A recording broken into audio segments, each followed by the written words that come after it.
যে লীলাটা শুনবেন সেখানে যদি আপনার সম্পূর্ণ প্রাণশক্তিটা দান করা থাকে, শুধু কীর্তন আসরে নয়, আপনি ঘরে গিয়েও কাঁদবেন। এটা ভগবানের অশেষ কৃপা। কারণ ভগবানকে ভালোবাসা শিখিয়েছিলেন এই ভক্ত। কেমন করে ভালোবাসলে ভগবানকে আমার করে জড়িয়ে ধরে কাঁদতে পারবো, কেমন করে ভগবানকে ভালোবাসলে আমি রাজা হতে পারবো, কেমন করে ভগবানকে ভালোবাসলে ভিখারি হয়েও আমি পরমানন্দে থাকতে পারবো। টাকার মালিক হলে আনন্দ পায়, সুদামা সেই শিক্ষা দেয়নি। সুদামা তার স্ত্রীকে সুন্দর করে চোখে চোখ রেখে বুঝিয়েছিলেন, কুচেলা,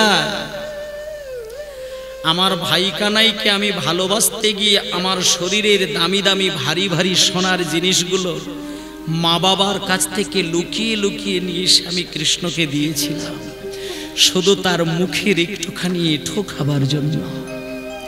আমি যখন বৃন্দাবনের পাকা ফলটা নিয়ে কৃষ্ণের মুখে তুলে দিই, কৃষ্ণ যখন খায় তার মুখের একটুখানি এঁঠো খেতে গিয়ে আমার শরীরের গয়নাগুলো তাকে আমি খুলে দিতাম। আর সেই এঁঠো ফল খেতে যে আনন্দটা হতো, সেটা আমি ওই কেজি কেজি সোনাকে জড়িয়ে ধরলে সে আনন্দ আমি পেতাম না। আমি একটুখানি কৃষ্ণের প্রেম রস আমার হৃদয় স্পর্শ হলে যে আনন্দ পেতাম, তাতে আমার কেজি কেজি সোনা আমাকে সুখ দিত না। এটাই তার গভীর তত্ত্ব। তার নাম হলো সুদামা। আজকে সুদামা আর কৃষ্ণ বুকে জড়িয়ে ধরে আপন মনে বৃন্দাবনে ঘুরে বেড়ায়। কিন্তু ওমা, বাবার আদেশ তো পালন করতে হবে। কৃষ্ণের বাবা অক্রূর মুনিকে বললেন কানে কানে, অক্রূর শোনো, সব সময় চোখের জলের মূল্য দিও না। তোমার সামনে দাঁড়িয়ে কান্নাকাটি করে কেউ দুটো কথা বললো, তার চোখের জল সহ্য করতে না পেরে বুকটা চাপড়ে ধরে কাঁদতে শুরু করলে আর তার কথা রক্ষা করলে, এতে করে মানুষের সুখ হয় না, এতে করে ভক্ত রক্ষা করা যায় না, এতে করে ভগবানকে ধরা যায় না। তুমি যাও, যখন বৃন্দাবনের মাঠে বিকেল বেলায় দেখবে যে আমার ছেলে ছোট্ট কৃষ্ণ মাঝখানে খেলা খেলছে, আর তাকে গোল করে ঘিরে 24 জন বন্ধু পাগলের মতন করে আনন্দ করে কৃষ্ণকে নিয়ে রঙ্গ তামাশা করছে, খেলছে, তুমি সোনার রথটাকে পাশে দাঁড় করিয়ে রেখে ছুটে গিয়ে তাদের মাঝখান থেকে কৃষ্ণকে জোর করে তুলে নিয়ে এসে রথের মধ্যে চাপাবে। ওখানে 24 জন বন্ধু, তারা যদি কৃষ্ণকে নিয়ে আসার সময় চরণ ধরে কাঁদতে কাঁদতে পাগল হয়ে যায়, আমি তোমাকে আদেশ দিলাম, কারোর কান্নার দিকে তাকিয়ে তুমি যেন কেঁদে ফেলো না। কিছু কিছু সময় নিজেকে শক্ত হতে হয়, কিছু কিছু সময় কারোর কান্নায় তাল মেলাতে নেই। জগতের কল্যাণ করতে গেলে কিছু কঠিন পথ ধরতে হয়। সনক্র, তুমি সোনার রথ নিয়ে গিয়ে কৃষ্ণকে সোনার রথে তুলবে, তারপরে সেই সোনার রথ শান্তিপুনি মুনির গৃহে নিয়ে যাবে। শান্তিপুনি মুনির গৃহে নিয়ে গিয়ে কৃষ্ণকে ভর্তি করে দিয়ে সে আমাকে সংবাদ দেবে। শোনেন মায়েরা, অক্রূর সঙ্গে সঙ্গে সোনার রথ নিয়ে গিয়ে বৃন্দাবনের মাঠে দাঁড়ালেন। ওমা, যেই বৃন্দাবনের মাঠে দাঁড়িয়েছে দেখে ছোট্ট কৃষ্ণ কেমন করে খেলা খেলছেন জানেন মা?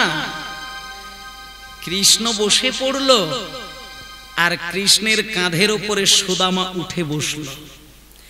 লোকে জানে ভগবান ভক্তের কাঁধে চড়ে, কিন্তু আজকে বৃন্দাবনের মাঠে ভগবান ভক্তকে কাঁধে করে নিয়ে আসছে। কোথায়? বংশী বটতলা পর্যন্ত যাচ্ছে। তত্ত্বের দিকে বলছে যে না, ভগবান নিচেই থাকে, ভক্ত উপরে থাকে। এখানে একটা গভীর তত্ত্ব শিক্ষা দিচ্ছেন, ভক্তি জগতে যে যত নিচের দিকে নামতে পারবে তার তত বেশি দাম। আজকে সুদামাকে কাঁধে করে নিয়ে কৃষ্ণ সুদামার পা দুটো হাতে ধরে কাঁধের উপরে বসিয়ে বংশী বটতলা অবধি যাচ্ছে, খেলা খেলছে, আর সুদামা ব্রজ রাখা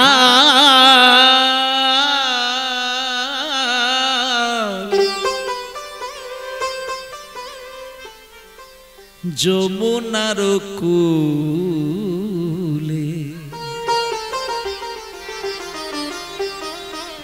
তরুতল সুশীতল রে ব্রজরাখাল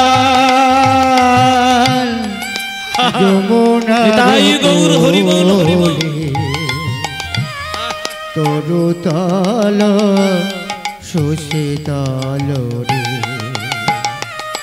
ব্রজরাখাল ব্রজরাখালে যমুনার কূলে তরুতল সুশীতল রে ব্রজরাখাল যমুনার কোলে তরুতল সুশীতল রে আসিয়া মিলিল যমুনার কূলে আসিয়া মিলিল যমুনার কূলে সবে বলে ভালো ভালো কি খেলা খেলি ব্রজরাখাল যমুনার কোলে তরুতল সুশীতল রে ব্রজরাখাল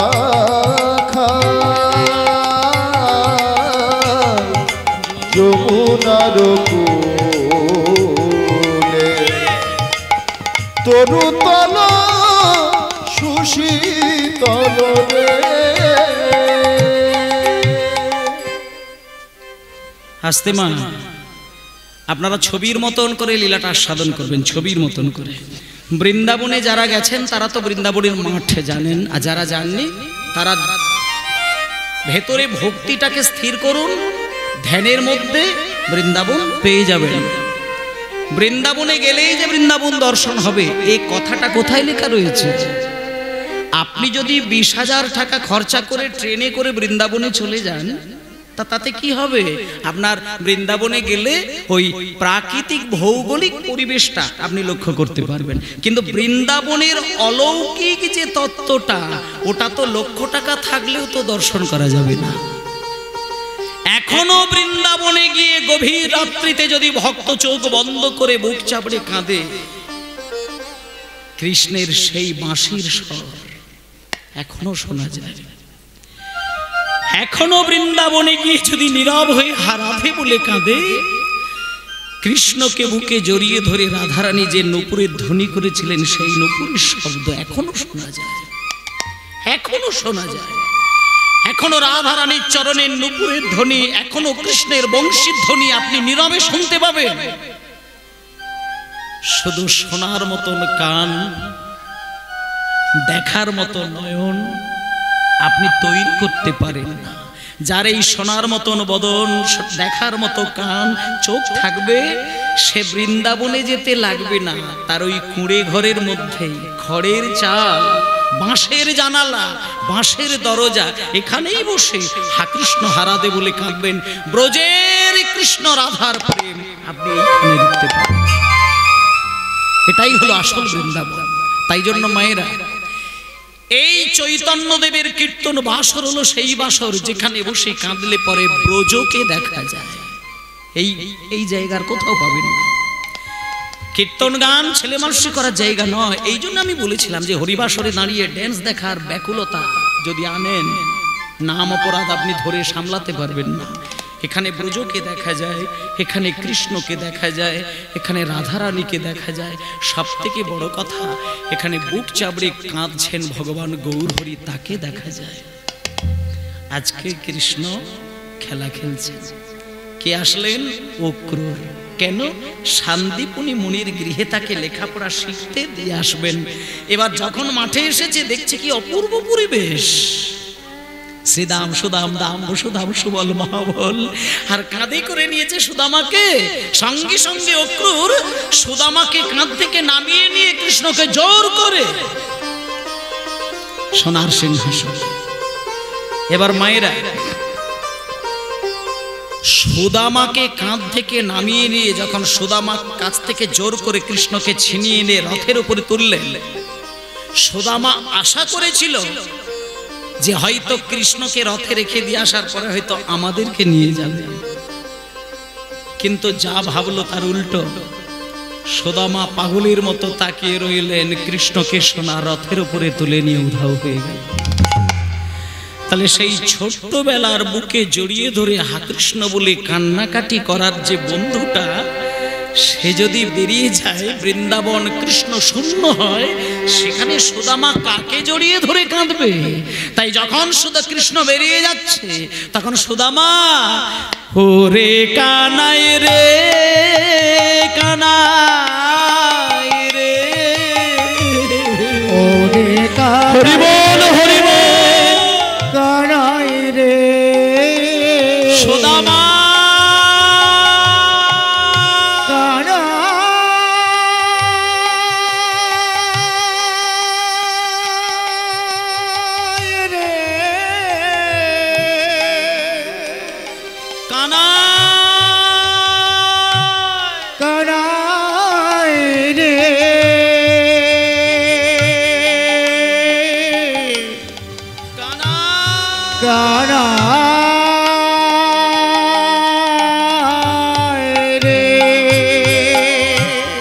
ওরে কানাই রে কানাই রে, ওরে কানাই রে কানাই রে, প্রাণে বড় ব্যথা শোনো মোর কথা, প্রাণে বড় ব্যথা শোনো মোর কথা, প্রাণে বড় ব্যথা শোনো মোর কথা, কেমনে বিদায় দেব, কেমনে বিদায় দেব, ওরে কানাই রে কানাই রে, ওরে কানাই রে কানাই রে, ওরে কানাই রে কানাই রে। মায়েরা, বিরহটা কাকে বলে দেখুন। কৃষ্ণ বেরিয়ে গেল তো সকল বন্ধু বাড়িতে চলে আসলেন, সুদামাকে কে ওইখান থেকে তুলে নিয়ে আসবে? সুদামাকে আনতে পারছে না। মানে কৃষ্ণ থাকবে না, সুদামা ঘরে আসবে, হতেই পারে না। মা বাবা জোর করে কোলে করে কাঁদতে কাঁদতে বাড়িতে নিয়ে আসলেন বটে।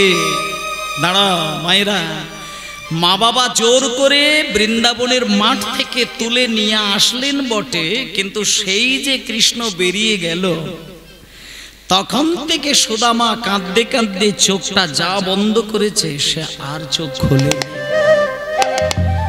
মা বাবা রাত দিন ধরে সুদামাকে চোখের পাতা খোলাতেও পারল না, আর মুখে কিছু খাবারও তুলে দিতে পারল না। খাওয়া, ঘুম, তাকানো সব বন্ধ। সুদামা শুধু একটা চিন্তা করলেন, যতদিন পর্যন্ত আমি কৃষ্ণকে না দেখতে পাবো, ততদিন আমার এই চোখ আমি খুলব না। নীরবে শুধু হা কৃষ্ণ বলে বলে নীরবে কাঁদে। খাওয়া, ঘুম সব শেষ। কাঁদতে কাঁদতে কাঁদতে কাঁদতে সুদামা ধীরে ধীরে পাগল হয়ে উঠছে। সুদামার মা রচনা দেবী আর সুদামার বাবা মোটুক, রচনা দেবী স্বামীকে বলছে, স্বামী স্বামী, আমি বলি কি, আমার ছেলে তো ছোট্ট ছেলে, আর ওর তো এখনো জ্ঞান বুদ্ধি হয়নি, তা ও যদি ওর প্রাণের সখা কৃষ্ণকে হারিয়ে যদি এইভাবে খাওয়া, ঘুম সব বন্ধ করে দিয়ে কাঁদে, ও তো একদিন পাগল হয়ে যাবে। স্বামী, আপনি বরং একটা কাজ করুন, আপনি বরং ওই খোঁজ খবর নিয়ে দেখুন তো কৃষ্ণ কোথায়। আপনি খোঁজ নিয়ে যেখানে এসে বলবে, আমি মা হয়ে আমার ছেলেকে আমি সেইখানেই রেখে দিয়ে আসবো। ছেলের জন্য মা হয়ে যদি আমাকে মৃত্যুবরণ করতে হয়, আমি হাসি মুখে মৃত্যুবরণ করব, কিন্তু আমি ছেলের কোনো ক্ষতি হতে দেব না। স্বামী, আপনি দেখুন না কৃষ্ণ কোথায়, আপনি দেখুন না কৃষ্ণ কোথায়, আপনি দেখুন না কৃষ্ণ কোথায়। সুদামার বাবা খোঁজ নিয়ে বেশ কয়েকদিন খবর নিতে নিতে দেখলেন শান্তিপুনি মুনির গৃহে কৃষ্ণ বাঁধা রয়েছে, ধরা রয়েছে। দূর থেকে কৃষ্ণকে দেখে সঙ্গে সঙ্গে সুদামার বাবা স্ত্রীকে এসে বললেন, স্ত্রী আর কাল বিলম্ব না করে সুদামাকে বুকে জড়িয়ে ধরে, শিক্ষার উদ্দেশ্যে সবাই তথায় চলিলা, শিক্ষার উদ্দেশ্যে হরি হরি হরি হরি চলিলা, শিক্ষার উদ্দেশ্যে সবাই তথায় চলিলা। আর বহুদিন পরে কত আনন্দ বাড়িলা, আর বহুদিন পরে কত আনন্দ বাড়িলা, আর বহুদিন পরে কত আনন্দ বাড়িলা, আর বহুদিন পরে কত আনন্দ বাড়িলা। আনন্দ আর ধরে না রে, আনন্দ আর ধরে নারী, আনন্দ আর ধরে না রে, তাদের আনন্দ আর ধরে না রে। যেন মরা দেহে প্রাণ এলো, আনন্দ আর ধরে না রে, দেখে প্রাণে এলো, আনন্দ আর ধরে নারী, তাদের মরা দেহে প্রাণ এলো, আনন্দ আর ধরে না রে। তাদের মরা দেহে প্রাণ এলো, গোবিন্দ বদন দর্শন করে হরি হরি হরি গোবিন্দ বদন দর্শন করে, ওরা দেখে প্রাণ এলো, গোবিন্দ বদন দর্শন করে, ওরা দেখে প্রাণ এলো, গোবিন্দ বদন দর্শন করে, ওরা দেখে প্রাণ এলো, গোবিন্দ বদন দর্শন করে, ওরা দেখে প্রাণ এলো, তাদের আনন্দ আর ধরে না রে, তাদের আনন্দ আর ধরে নারী। বাহ, ওমা সুদামার আস্তে, সুদামার মা তো একবারে ছোট্ট ছেলে সুদামাকে তো একবারে বুকে জড়িয়ে ধরে কাঁদতে কাঁদতে তড়ি ঘড়ি করে শান্তিপুনি মুনির গৃহে নিয়ে গিয়ে একেবারে সেই কৃষ্ণের পাশে গিয়ে বসিয়ে দিয়ে আসলেন। এবার শান্তিপুনি মুনি তো একবারে বিশ্বব্রহ্মাণ্ডের একজন জ্ঞানী মানুষ, যেখানে কৃষ্ণ লেখাপড়া শিখতে যায়, তাহলে চিন্তা করে দেখুন তিনি কেমন মাস্টার মশাই। মানে এগুলোকে ভাবতে হবে, নিছক শুধু কান দিয়ে শুনলে হবে না। ভগবান কৃষ্ণের গুরুদেব ভাবা যায়, সেইখানে গেছেন কে না কৃষ্ণ, আর কে না সুদামা। কৃষ্ণকে না কৃষ্ণ হলেন ভগবান, সুদামাকে সুদামা হলেন ভক্ত। দেখুন ভগবানকে পেয়েছে ভক্তকে পায় না, আবার ভক্তকে পেয়েছে ভগবানকে পায় না। কিন্তু এমন কোন ভাগ্যবান আছেন যিনি ভক্ত আর ভগবান দুইজনকেই কাছে পেয়েছেন? তিনি হলেন এই শান্তিপুনি মুনি। শান্তিপুনি মুনি একবার সুদামার দিকে তাকিয়ে রয়েছেন, আর একবার কৃষ্ণের দিকে তাকিয়ে রয়েছেন। দুজনের মুখের দিকে একবার করে তাকায়, আর শান্তিপুনি মুনি নিজের বুকে হাত দিয়ে আনন্দের পরমানন্দের প্রকাশ স্বরূপ চোখ থেকে অশ্রু বিগলিত করে, আর মনে মনে ভাবে আমি এমন একজন মাস্টার মশাই যেখানে ভক্ত আর ভগবান দুইজনকেই সামনে পেয়েছে। শান্তিপুনি মুনি কৃষ্ণের চোখের দিকে চোখটা রেখে বলছেন, এই কৃষ্ণ, আচ্ছা তোমার বাবা যে আমার কাছে তোমায় ওই লেখাপড়া শিখতে রেখে গেছে, আচ্ছা তুমি কি শিখতে চাও? মানে ব্যক্তিগতভাবে তুমি কি শিখতে চাও বলো, বাবা কি বলতে চাইছে সেটা না, তুমি কি শিখতে চাও বলো। তখন কৃষ্ণ হাত জোড় করে বললেন, গুরুদেব আমি কি শিখতে চাই? আচ্ছা আপনি তো শাস্ত্রী মহাপণ্ডিত, এটা আমি জানি, কিন্তু ওসব আমার দরকার নেই। আপনি আমাকে একটু তীর চালানো শিখিয়ে দেবেন, আমাকে একটু ধনুর্বাণ চালানো শিখিয়ে দেবেন, আমাকে একটু ঘুষি মারা শিখিয়ে দেবেন।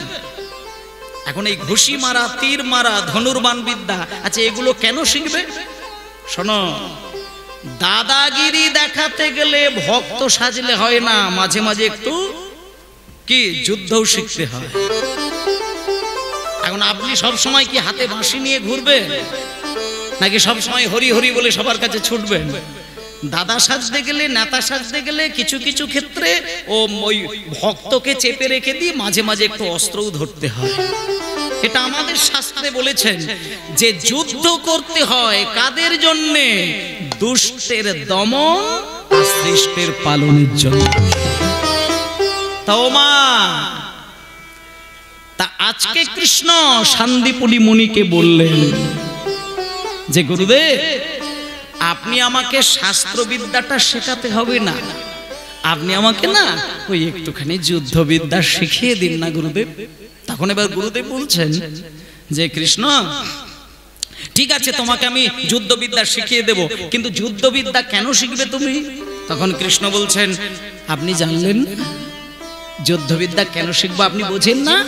শোনেন, আমাকে অনেকের সঙ্গে লড়াই করতে হবে। যেমন প্রথম কথা হচ্ছে আমাকে অগাসুর বধ করতে হবে, বকাসুর বধ করতে হবে, তিনাবত্রাসুর বধ করতে হবে, কালীও দমন করতে হবে, পুতনা বধ করতে হবে। ও মায়েরা, আপনারা বলুন, কৃষ্ণ এগুলো করেননি? করেছিলেন। তাহলে কালীও দমন করা, পুতনা বধ করা, অগাসুর বধ করা, বকাসুর বধ করা, এগুলো করতে গেলে কি একটু যুদ্ধ শিখতে হবে নাকি?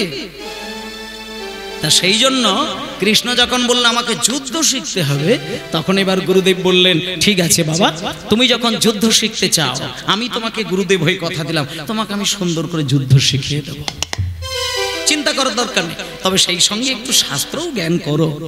ব্যাস, এটা কৃষ্ণের পর্ব মিটে গেল। এবার পাশে বসে রয়েছেন কে বলুন? একেবারে কথার মধ্য দিয়ে কীর্তন। পাশে রয়েছেন সুদামা। এবার সুদামার দিকে প্রশ্ন ছুড়ে দিয়েছেন গুরুদেব যে সুদামা, তুমি কি শিখতে চাও? তখন সুদামা বলছেন যে গুরুদেব, আপনি আমাকে যুদ্ধবিদ্যা শেখাবেন না, আপনি আমাকে শুধু বেদ পাঠ শিখিয়ে দিন। বেদ পাঠ? হ্যাঁ, আপনি আমাকে বেদ পাঠ শিখিয়ে দিন। আমি বেদ পাঠ করতে চাই, আমি যুদ্ধ টুদ্ধ সব কিছু ভালোবাসি না। আপনি আমাকে বেদ শিখিয়ে দিন, আমি বেদ পাঠ করতে চাই। তখন এবার শান্তিপুরী মুনির চোখগুলো বড় বড় হয়ে গেল। সুদামা, তুমি বেদ পাঠ করবে? বেদ পাঠ করাটা সহজ কথা নয়। বেদ পাঠ করতে গেলে আমি তোমাকে একটা কঠিন নিয়ম বলি, মন দিয়ে শোনো। বেদ পাঠ শিখতে গেলে মন দিয়ে বেদের মন্ত্র শুনতে হয়, শুনে শুনে মুখস্থ করতে হয়। তাই জন্য বেদের আরেক নাম হলো শ্রুতি। বেদ শুনে শুনে মুখস্থ করতে হবে। আর যদি শুনতে শুনতে একবার মুখস্থ হয়ে যায়, খেয়াল রাখবে সেই মন্ত্র যেন জীবনে দ্বিতীয়বার ভুলে না যায়।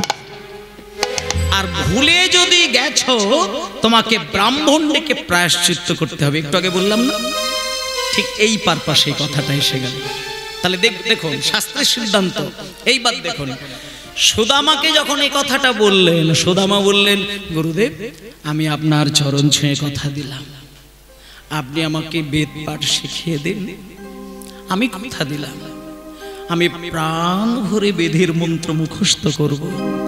আর আপনি যে ভুলে যাওয়ার কথা বলছেন, তো আমি কথা দিলাম আমি জীবনে কোনোদিন ভুলবো না, আমি কোনোদিন বেদের মন্ত্র ভুলবো না। আপনি আমাকে বেদ শেখান। এইবার শুরু হয়ে গেল সুদামার বেদ পাঠ আর কৃষ্ণের যুদ্ধবিদ্যা। দেখতে দেখতে দেখতে দেখতে বেশ কটা দিন কাটলো, বেশ কটা দিন কাটলো, বেশ কটা দিন কাটলো। কিন্তু কদিন কাটবে? 1 মাস কাটে, 2 মাস কাটে, 5 মাস কাটে, 10 মাস কাটে, 12 মাস কাটে, তার মানে 1টা বছর কাটলো। এবার 1টা বছর যেই কাটলো, কৃষ্ণের বয়স হয়ে গেল 6 বছর, আর সুদামারও বয়স প্রায় 5-6 বছর, 6 বছর 6.5 বছর হয়ে গেল। একটু কম বেশি হতে পারে, কিন্তু মোটামুটি 1 বছর প্লাস হয়ে গেল। এবার হেনকালে একদিনকে একটা বছর যখন কেটে গেছে, সুদামাকে যখন ওই শান্তিপুনি মুনি পরীক্ষা করে দেখছেন, দেখলো সুদামা পণ্ডিত হয়ে গেছে।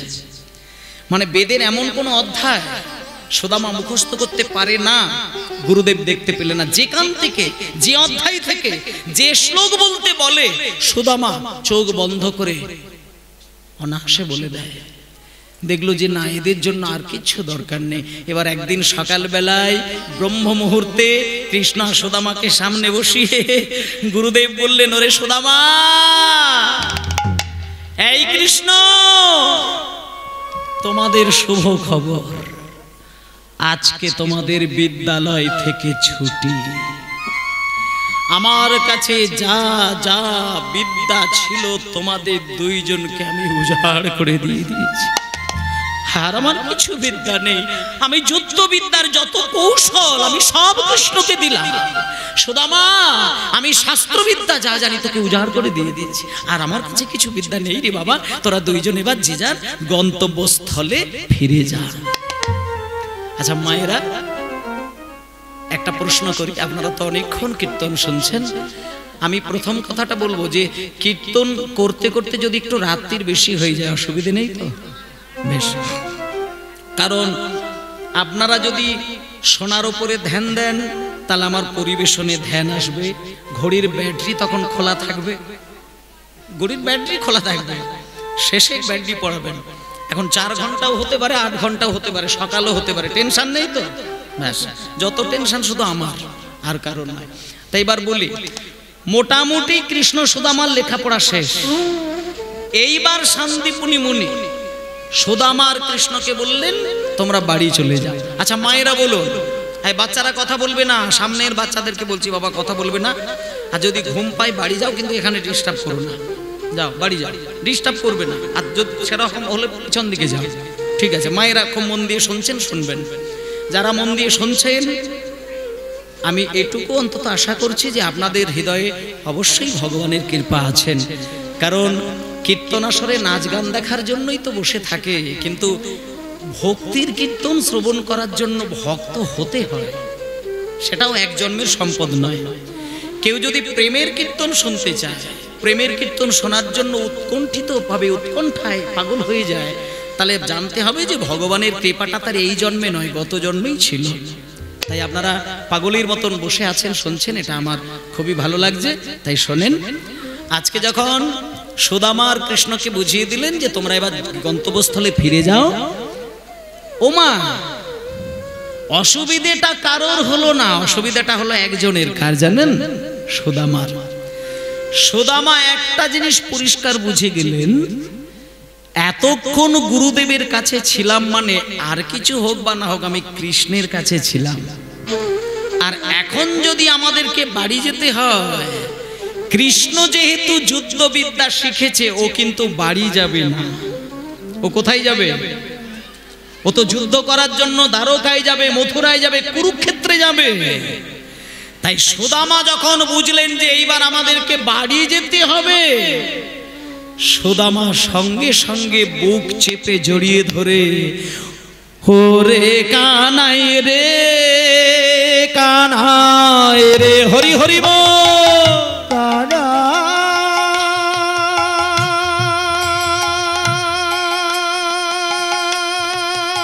রে, নিতাই গৌর হরি বল, কানাই রে, ওরে কানাই কানাই, ওরে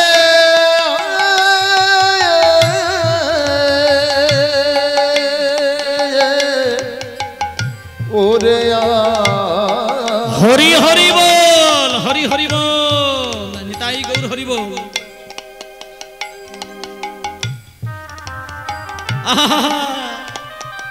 কানা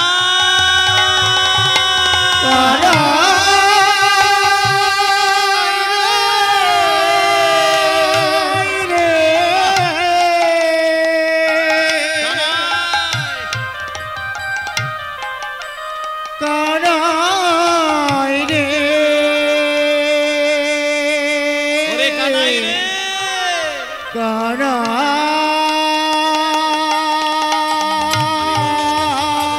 রে প্রাণে বড় ব্যথা শোনো মোর কথা কেমনে বিদায় দেব প্রাণে বড় বিদায় দেব আমি কেমনে বিদায় দেব প্রাণে বড় ব্যথা শোনো মোর কথা কেমনে বিদায় দেব সারাটি জনম ও চাঁদ বদন সারাটি জনম ও চাঁদ বদন আমি হৃদয়ে আঁকিয়ালাম আমি হৃদয়ে আঁকিয়ালাম ওরে কানাই রে কানাই রে ওরে কানাই রে কানাই রে ওরে কানাই রে কানাই রে ভক্তমণ্ডলী মায়েরা আজকে এইবার সুদামা তো মানে পাগলের মতো কান্নাকাটি করছে। এবার সুদামা যখন ওই গুরুদেবের কাছে দাঁড়িয়েই কাঁদতে শুরু করেছে তখন কৃষ্ণ দম করে সুদামার কাছে গিয়ে সুদামার হাতটা ধরে বুকের মাঝখানে মাথাটা চেপে ধরলেন। চেপে ধরে সুদামার মাথায় হাত বুলিয়ে বুলিয়ে দিয়ে বলছে সুদামা, এই সুদামা কাঁদিস না রে, কাঁদিস না। আচ্ছা তুই কি বুঝিস না যে তোর চোখ থেকে এক ফোঁটা জল গড়িয়ে পড়লে আমার বুকটা ব্যথা লেগে যায়? এই সুদামা তুই কাঁদিস না, এই তো আমি তোর বন্ধু কৃষ্ণ, আমি এই গুরুদেবের সামনে দাঁড়িয়ে কথা দিলাম যদি জীবনে কোনো দিন কোনো দুঃখ কষ্টের মধ্যে পড়িস, আমাকে যদি কাছে নাও পাস, তুই আমার কথাটা শুধু মনে করবি, আমি কথা দিলাম তোর হৃদয় মাঝে এসে আমি উদিত হব। হ্যাঁ সুদামা আমি তোকে একটা কথা বলি, তুই কিছু মনে করবি না, যেটা সত্য সেটা বলতেই হয়। ব্যথা পাস না সুদামা, ব্যথা পাস না। আমি গুরুদেবের কাছ থেকে যুদ্ধবিদ্যা শিখেছি, আমি এই মুহূর্তে দ্বারকা মথুরায় চলে যাব, আর তুই তোর বৃদ্ধ পিতা মাতার কাছে ফিরে যা। আর যদি কোনোদিন আমার জন্য কথা মনে করে তোর বুকটা কেঁদে ওঠে, আমার নামটা ধরে চোখটা বন্ধ করে একবার শুধু হা কৃষ্ণ বলে কাঁদবি, আমি তোর হৃদয়ে এসে দেখা দেব, তোর সঙ্গে কথা বলবো। মায়েরা কৃষ্ণ বেরিয়ে গেলেন, সুদামা বাড়িতে চলে আসলেন। সুদামা যখন বাড়িতে চলে আসলো, আস্তে মা আস্তে, সুদামা যখন বাড়িতে চলে আসলো কি ঘটনা ঘটলো জানেন? ছেলের মা হওয়া, ছেলের বাবা হওয়া আর মেয়ের মা হওয়া, মেয়ের বাবা হওয়া, দুটোর মধ্যে অনেকটা তফাৎ আছে। আর এখন তো বর্তমান পরিস্থিতিতে যার তিনটে ছেলে মেয়ে নেই, তার জীবনের যে গতি কোন দিক সে আর বলে কথা নেই বাবা। বৃদ্ধাশ্রমগুলোর দিকে তাকিয়ে দেখবেন শুধু গিয়ে, মানে বৃদ্ধাশ্রমে আপনি থাকবেন সেই জায়গা পাবেন না, এত বৃদ্ধ বৃদ্ধাদের ভিড় হয়ে গেছে। আর সব থেকে লজ্জার বিষয়, বৃদ্ধাশ্রমে যে মা বাবাগুলো বসে বসে দিন কাটাচ্ছে, তার ছেলে মেয়েদের খবরগুলো নিয়ে দেখবেন। তার নিজের পেটের ছেলেরা বড় বড় উচ্চ শিক্ষিত ভদ্র অফিসার হয়ে বসে আছে। একটা রাস্তার মদ খেয়ে ড্রেনের ধারে পড়ে থাকে, টোটো চালায়, ভ্যান চালায়, রিক্সা চালায়, অটো চালায়, রাজমিস্ত্রি কাজ করে, কোন রকমে দিন খাটে দিন খায়। এই রকম ছেলের মা বাবাদের কিছু হোক না হোক অন্তত বৃদ্ধাশ্রমে যেতে হয় না। কিন্তু দেখবে কোটি কোটি টাকার মালিক মাস গেলে কয়েক লক্ষ টাকা রোজগার করেন, শুধু অত টাকা থাকে সবের জন্য, শুধু মা বাবাকে খেতে দিতে গেলে তার অর্থটা কম পড়ে যায়। আর যদিও বা থাকে রাখে, তাও সেটা সিঁড়ির ঘরের তলায় ছোট্ট একটি ঘর। এই গল্প আপনাদের আমি অনেকবার শুনিয়েছি। শুধু যন্ত্রণা হচ্ছে এটাই যে ছেলেকে সবকিছু দিয়ে মানুষ করবেন, কিন্তু প্রতিদানে দেখবেন শেষের দিনে নীরবে শুধু ব্যথা সহ্য করবে। আর যে ব্যথা কাউকে বোঝানোর নয়। বাবা যদিও মুখ ফুটে বলে, মা কিন্তু সহ্য করে, কারণ মায়ের হৃদয় ভগবান সেইভাবে তৈরি করেছেন।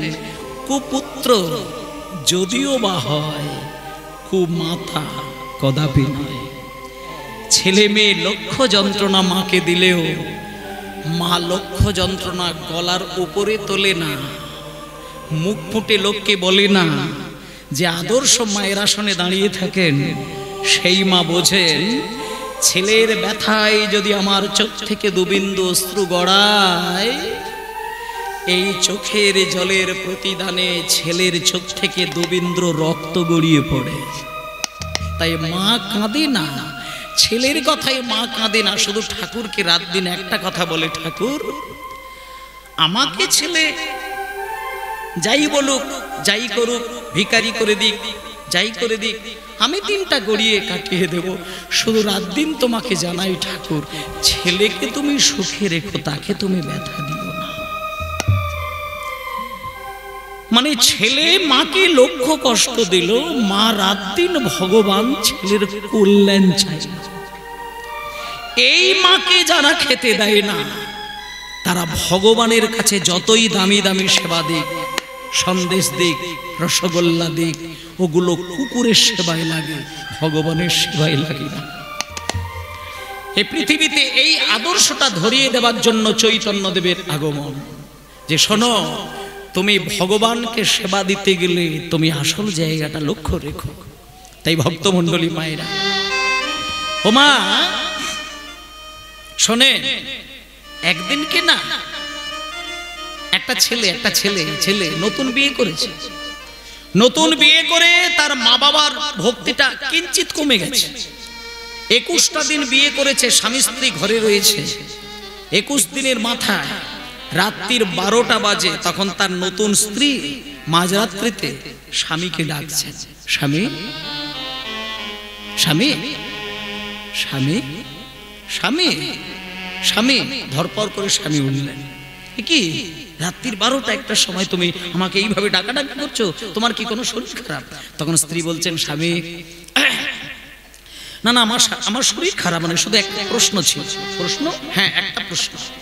আমি শুধু জানতে চাইছি যে এই যে আপনি আমায় বিয়ে করে নিয়ে এসেছেন, আমি তো আমার বাবার আদরের কন্যা ছিলাম, আমি আমার মায়ের একমাত্র আদরের কন্যা, তা মা বাবা যে আপনার হাতে আমাকে ছেড়ে দিয়েছেন, আমি শুধু একটা জিনিস জানতে চাই, আপনি আমাকে কতটুকু ভালোবাসেন, মানে ঠিক কতটা ভালোবাসেন?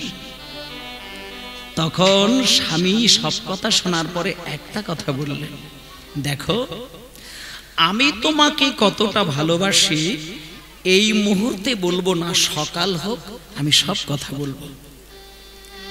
তখন স্ত্রী বলছে, সকাল মানেটা কি? স্বামী স্ত্রীর মধ্যে কথা হবে, সকাল বিকেলের গল্প কি আছে? এখনই বলতে হবে কেন? সকালে বললে কি অসুবিধে, আর এখন বললে কি অসুবিধে?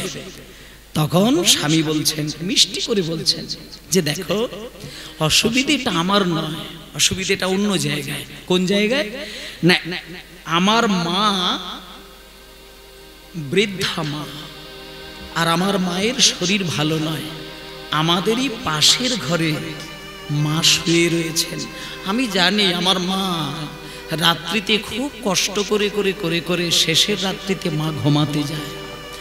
তা হয়তো মা হয়তো ঘুমিয়েছে কোনো রকমে, আর আমাদের এই কথোপকথনে যদি মায়ের ঘুম ভেঙে যায় তাতে করে মা কষ্ট পাবে। সেই জন্য বলছি কি, যে এই রাত্রিটা চেপে যাও, সকালবেলা বলবো। তখন স্ত্রী ধড়পড় করে উঠে বসলেন, ও তার মানে আমাকে বিবাহ করে মায়ের প্রতি ভালোবাসা। ঠিক আছে, শোনো, আমিও বলে দিতে চাই, এই মুহূর্তে যদি আমায় কতটা ভালোবাসো আমাকে যদি পরিষ্কার করে বুঝিয়ে না দিতে পারো, আমি সকাল হলেই বাপের বাড়ি চলে যাব। তখন স্বামী বলছে যে আচ্ছা শোনো শোনো শোনো, ঠিক আছে, অত ঝামেলার দরকার নেই, আমি তোমাকে কতটা ভালোবাসি তুমি যখন এতটাই জোর ধরছো আমি বলেই দিচ্ছি। শোনো, আমি তোমাকে এতটাই ভালোবাসি, হাতটা ধরে বলছেন গিন্নি আমি তোমাকে এতটাই ভালোবাসি যে এই মাঝরাত্রিতে তুমি আমাকে যা আবদার করে ভালোবেসে চাইবে আমি সেটাই তোমার হাতের মুঠোয় নিয়ে এসে দিতে পারি। তখন স্ত্রী বললেন তুমি দেবে? হ্যাঁ দেব। তুমি দেবে? হ্যাঁ দেব। বলো তুমি কি চাও? তুমি দেবে? নিশ্চয়ই দেব। তখন গিন্নি বললেন দিতে যদি পারো তাহলে দেখবো তুমি সত্যি আমায় ভালোবাসো। তুমি এই যে বললে পাশের ঘরে তোমার মা ঘুমিয়ে রয়েছে, আচ্ছা তুমি যদি আমাকে এতটাই ভালোবাসো তুমি কই এই মাঝরাত্রিতে আমার ঘরের দরজা খুলে মায়ের ঘরের দরজা খুলে তুমি টুকটুক করে আলতো সুরে আলতো ভাবে মায়ের কাছে গিয়ে মায়ের হৃৎপিণ্ডটা কেটে কই আমার হাতে দাও তো দেখি। তখন সেই পাগল ছেলে শুধু নিজের বউকে খুশি করার জন্য ওই গভীর রাত্রিতে একটা ধারালো ছুরি হাতে করে নিয়ে আলতু করে ঘরের দরজাটা খুলে যখন মায়ের ঘরের দরজাটা খুলেছে দেখলো মা কি সুন্দর নীরবে ঘুমাচ্ছে। গুটি গুটি পায়ে মায়ের মাথার কাছে গিয়ে যেই না ঘুমন্ত মায়ের বুকের মাঝখানে ছুরিটা বসিয়ে দিলে, যেই ছুরি বসিয়ে দিয়েছে অসহ্য যন্ত্রণা, মা ঘুম থেকে জেগে উঠে ছেলের চোখের দিকে তাকাচ্ছে, কিন্তু কোনো চিৎকার নয়, চোখ থেকে জল গঙ্গার ধারায় গড়িয়ে যাচ্ছে, বুক চিরে রক্ত ঝরছে, কিন্তু মায়ের মুখে কোনো ভাষা নেই। কেন না, মা শুধু ছেলের চোখের দিকে তাকিয়ে কাঁদতে কাঁদতে মা একটা কথা চিন্তা করছে, আমাকে যদি পাড়ার কোনো ছেলে মারতে আসতো আমি ছেলের নাম ধরে ধরে কাঁদতাম, ছেলেই যদি আমি মারে তাহলে আমি কাকে ডাকব? পাড়ার ছেলেরা যদি আমায় আঘাত করে আমার জন্ম দেওয়া ছেলের নাম ধরে তাকে ডাকতাম, সে আমায় বাঁচাতো। কিন্তু যে ছেলেকে জন্ম দিলাম, নারী ছেদন করে বড় করলাম, সেই ছেলে যদি আমাকে মারে আমি কাকে ডাকবো? মা মুখ বুঝে শত জ্বালা সহ্য করে মৃত্যুবরণ করলেন। আর ছেলে মাকে মেরে হৃৎপিণ্ডটা হাতের মুঠোয় নিয়ে ওই গভীর অন্ধকারে গুটি গুটি পায়ে, কেউ আমায় দেখতে পাচ্ছে না তো, কেউ আমায় দেখতে পাচ্ছে না তো, কেউ আমায় দেখতে পাচ্ছে না তো, এদিক ওদিক তাকাতে তাকাতে যেই না চৌকাটে হোঁচট খেয়ে পড়ে গেল। অমনি হৃৎপিণ্ডের ভেতর থেকে একটা কথা বেরিয়ে এলো, খোকা তোর লাগেনি তো?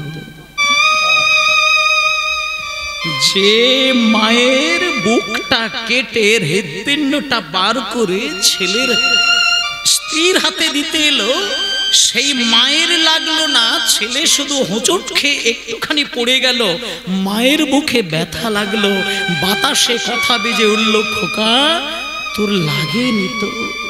এই হলো মায়ের স্নেহ, এই হলো বাবা মার স্নেহ। ছেলে মেয়ের প্রেমের মধ্যে অশুদ্ধতা থাকতে পারে, কিন্তু মা বাবার ভালোবাসায় কোনো অশুদ্ধতা থাকে না, শুদ্ধতম হলো মায়ের ভালোবাসা। তাই মাগো এইভাবে স্নেহ ভরিয়ে ভালোবাসা দিয়ে সন্তানকে প্রত্যেকটি মা বাবা জড়িয়ে ধরে থাকে, কিন্তু প্রতিদানে মা বাবা ব্যথা পায়। আর এই মাকে ভালো না বেশে ভগবানকে ডাকলে ভগবানের সেবা হয় না।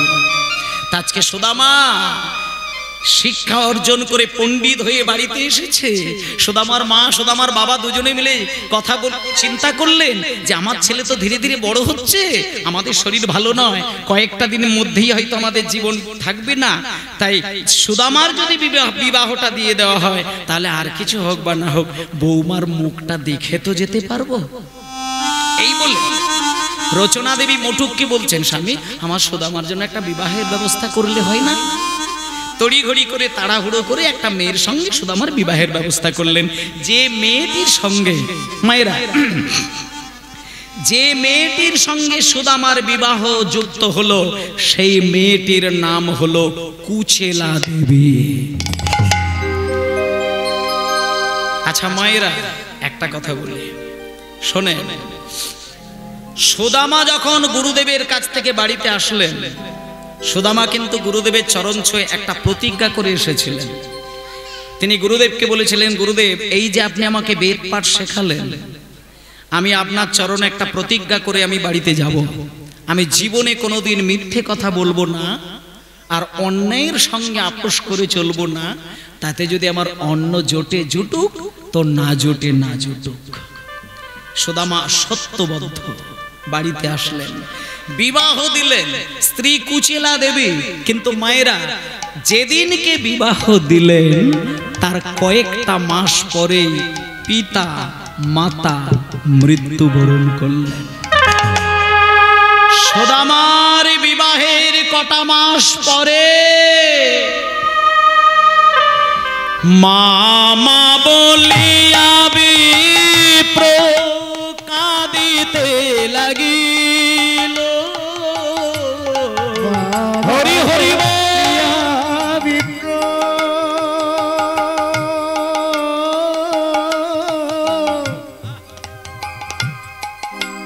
কাঁদিতে লাগিল। মামা বলিয়া বিপ্র কাঁদিতে লাগিল।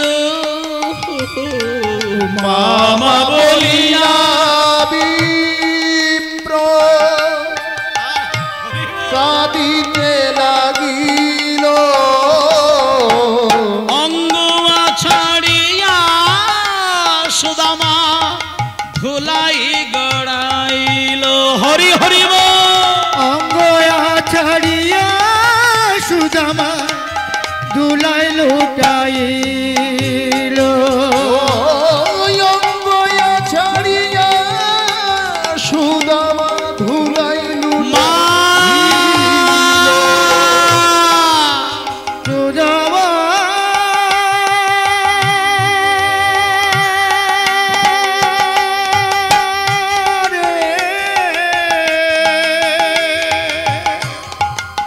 মা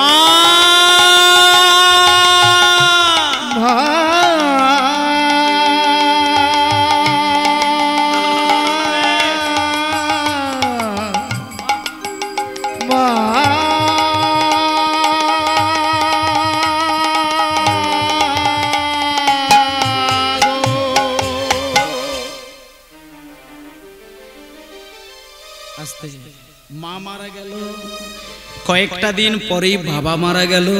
মানে সুদামা ভাবতে পারে না যে আমার বিবাহের কটা দিনের মধ্যে মা বাবা চলে যাবে, এটা সুদামা ভেবে উঠতে পারলেন না। কমাস পরে মা মারা যায়, তারও কয়েকটি মাস পরে বাবা জগৎ ছেড়ে চলে যায়। যাদের জীবন থেকে পিতা মাতা হারিয়ে গেছে তারা পরিষ্কার বুঝতে পারেন যে কোন দুই রত্নকে জীবন থেকে হারিয়েছেন। এটা যার জীবনে আছে সে হয়তো উপলব্ধি করতে পারে না, কিন্তু যিনি হারিয়েছেন তিনি বুঝতে পারেন। সুদামা মাকে হারালেন, বাবাকে হারালেন। এই যে বাবা চলে গেল, মা চলে গেল, সুদামা কাঁদতে কাঁদতে কাঁদতে কাঁদতে কাঁদতে কাঁদতে বাবার যতটুকু ধন সম্পত্তি নিঃস্ব হয়ে গেল। বাবা যে বাড়িটা তৈরি করে দিয়েছিল বিক্রি করে দিল, জমি জায়গা যতটা ছিল বিক্রি করে দিল, মায়ের যত সোনাদানা ছিল অঙ্গের সেইগুলো সুদামা বিক্রি করে দিলেন। একেবারে রাস্তার ভিখারি হয়ে গেলেন। তবে মায়েরা একটা কথা বলি, যারা নিজের থেকে স্বামীকে বেশি ভালোবাসেন তারা এইটুকু অন্তত আমি জানি, যারা পতিব্রতা হয়, যারা স্বামীকে নিজের থেকে আরো অনেক গুণ বেশি ভালোবাসা দিয়ে ভরিয়ে রাখেন, তারা স্বামীর কাছ থেকে শুদ্ধ ভালোবাসাটুকু যদি পায় তাহলে ঘরের চালকেই কিন্তু রাজপ্রাসাদ বলে মনে করে। আলাদা করে কিছুর জন্য স্বামীর কাছে আবদার করে না। সুদামা স্ত্রী কুচেলা দেবী বিবাহ হয়ে যেদিনকে এসেছিলেন সেদিন কিন্তু বাড়ি দেখেছিল, কেজি কেজি সোনা দেখেছিল, হাজার জমি দেখেছিলেন, কিন্তু স্বামী নিজ হাতে সেগুলো বিক্রি করে দিয়ে রাস্তার ধারে গিয়ে ছোট্ট কুঁড়ে ঘর তৈরি করে সেইখানে সুদামা রাত দিন ভগবানের সেবা দেয়। আচ্ছা মায়েরা একটা কথা বলি, সুদামার জীবন থেকে সোনাদানা জমি জায়গা গেল কেন? মানে এগুলো বিক্রি হয়ে গেল কেন? এখানে শাস্ত্রীয় ব্যাখ্যাটা এটাই যে আপনি যত বড়ই উচ্চ শিক্ষিত মানুষ হন না কেন, আপনি যদি এটা মেনে চলেন যে আমার জিউ ভাই আমি মিথ্যে কথা উচ্চারণ করব না আর অন্যায়ের সঙ্গে আপোষ করব না, তাহলে আপনি কিন্তু বড় লোক সেজে দাঁড়িয়ে থাকতে পারবেন না। আর আপনি যদি একজন বড় অফিসার হয়ে থাকেন, আপনি যদি ঝুড়ি ঝুড়ি মিথ্যে কথা বলেন তাহলে রাতারাতি 10 তলা বাড়ির মালিক হতে পারবেন। মিথ্যে কথা বললে টাকার মালিক হওয়া যায়, কিন্তু ভক্তির মালিক হওয়া যায় না। সত্য পথে চললে, সত্য কথা বললে হয়তো কিছু অর্থকে হারানো যায়, কিন্তু পরম অর্থকে কিন্তু হৃদয়ে ধরা যায়। আজকে সুদামা ওই যে গুরুদেবকে বলেছিলেন যে আমি জীবনে মিথ্যে বলবো না, অন্যায়ের সঙ্গে আপোষ করব না, আজকে সুদামার জীবন থেকে বাড়ি চলে গেল। কত সোনাদানা বাড়িতে ছিল সেগুলো বিক্রি হয়ে গেল। বাবা যে সুন্দর ঘর করে দিয়েছিলেন সেটাও বিক্রি করে দিলেন। রাস্তার ধারে একটা তাহল পাতা দিয়ে কুড়ে ঘর তৈরি করে সেই ঘরের মধ্যে কুচেলা দেবীকে বসিয়ে রাখে, আর রাত দিন গোবিন্দের বিগ্রহকে সামনে রেখে ভজ রাধা কৃষ্ণ গোপাল কৃষ্ণ কৃষ্ণ কৃষ্ণ বল মুখে মনোরে। ভজ রাধা কৃষ্ণ গোপাল কৃষ্ণ কৃষ্ণ কৃষ্ণ বল মুখে মনোরে। আর ভজ রাধা কৃষ্ণ গোপাল কৃষ্ণ কৃষ্ণ কৃষ্ণ বল মুখে মনোরে। ভজ রাধা কৃষ্ণ গোপাল কৃষ্ণ কৃষ্ণ কৃষ্ণ বল মুখে মনোরে। নামে বুক ভরে যায়, বুক ভরে যায় অভাব মেটায়। নামের বুক ভরে যায় অভাব মিটায়। নামে বুক ভরে যায় অভাব মিঠায়। নামে বুক ভরে যায় অভাব মেটায়। নামের বুক ভরে যায় অভাব মিটায়। নামে বুক ভরে যায় অভাব মিঠায়। নামের বুক ভরে যায় অভাব মিটায়। আর স্বভাব জাগায় মহাসুখে। ভজ রাধা কৃষ্ণ গোপাল কৃষ্ণ কৃষ্ণ কৃষ্ণ বল মুখে মনোরে। ভজ রাধা কৃষ্ণ গোপাল কৃষ্ণ কৃষ্ণ কৃষ্ণ বল মুখে মনোরে। আর হরি দিন বন্ধু, হরি দিন বন্ধু চিরদিনের বন্ধু। হরি দিন বন্ধু চিরদিনের বন্ধু। হরি দিন বন্ধু চিরদিনের বন্ধু। আর হরি দিন বন্ধু চিরদিনের বন্ধু। জীবের করুণা লোকে লোকে। হরি দীনবন্ধু চিরদিনের বন্ধু, জীবের করুণা লোকে লোকে। আমার ভজনারে অন্ধ চরণার বিন্দু, আমার ভজনারি গন্ধ চরণার বিন্দ। আর দুস্তর মায়ার বিপাকে ভজ রাধা কৃষ্ণ। হরি হরি বল। গোপাল কৃষ্ণ কৃষ্ণ কৃষ্ণ বলো মুখে বলো রে। ভজ রাধা কৃষ্ণ গোপাল কৃষ্ণ, কৃষ্ণ কৃষ্ণ বলো মুখে বলো রে। ভজ রাধা কৃষ্ণ গোপাল কৃষ্ণ কৃষ্ণ কৃষ্ণ বলো মুখে বলো রে। ভজ রাধা কৃষ্ণ। বাহ। আচ্ছা মা, এখানে অনেক মানুষ আছে দেখবেন অন্তত দিনে 3 বার ভগবানকে অন্তত ডাকবেই ডাকবে। আপনাদের মধ্যে কেউ না কেউ আছে সকালবেলায় অন্তত 5টা মিনিটের জন্য হলেও ভগবানের মানে নাম তো করেন। আমার ঠাকুরমাকে আমি দেখেছিলাম, আমার ঠাকুরমাকে আমি জন্ম থেকে যতদিন আমি ঠাকুরমাকে দেখেছিলাম, আজকে ঠাকুরমাও তিনি জগৎ ছেড়ে চলে গেছেন। মা, আমার মা আজ থেকে 5 বছর আগে তিনি জগৎ ছেড়ে বিদায় নিয়েছেন। আর আমার বাবা কয়েক মাস আগে চলে গেলেন। তা আমার মা, আমার বাবা, আমার ঠাকুরমা 3 জনই আমার গান বাজনা শুনতেন। আর ঠাকুরমাকে আমি দেখেছিলাম প্রত্যেক দিন সকালবেলা 5টা বাজলেই আমার ঠাকুরমার প্রথম যে কাজ সেটা শঙ্খ বাজানো। এটা এককালে অনেক বাড়ির মধ্যে চলছিল, ভোরের বেলা শঙ্খধ্বনি হবে। সেই শঙ্খধ্বনিতে দেখবেন অনেক মানুষের ঘুম ভেঙে যায়। মানে শঙ্খধ্বনিটা কারোর হৃদয়ে গিয়ে ধাক্কা দেওয়ার পরে কারোর নিদ্রা যদি ভাঙে, তাহলে তার মোহ ঘুমটা জাগরিত হয়। কেউ টেনশন করে ঘুম ভাঙে, আবার কারোর ঝগড়া শুনে ঘুম ভাঙে, আবার কারোর শঙ্খধ্বনিতে ঘুম ভাঙে। ঘুম যখন ভাঙবে সেটা কোন শব্দের দ্বারা ঘুম ভাঙে সেটার উপরে তার হৃদয়ের বিকাশ ঘটে। তাই বাড়িতে শঙ্খ বাজালে ওই যে শঙ্খধ্বনিতে প্রত্যেকটি মানুষের ঘুম ভেঙে গেল, এহেনোর হৃদয়ে কোনোদিন অশুভ শক্তি বিরাজ করে না। তাই আমি আপনাদেরকে বলবো অন্তত মিনিমাম অন্তত 5টা যখন বাজবে, ঘড়ি ধরে দেখবেন 5টা, একেবারে 5টা যখন বাজবে, আপনারা ওই গৃহে 3টে বার অন্তত শঙ্খধ্বনি করবেন। তাতে করে কার ঘুম ভাঙুক বা নাই ভাঙুক অন্তত করবেন। আর এই শঙ্খধ্বনি আমার ঠাকুরমাকে আমি দেখেছিলাম। তা আজকে এবার বলে দিই, প্রত্যেক দিন ভোরের বেলা শঙ্খধ্বনি করা আর দুপুর বেলায় ভগবানের সেবার দ্বারা সেবা করা, নামের দ্বারা সেবা করা। হ্যাঁ, এই বাচ্চা কথা বলে।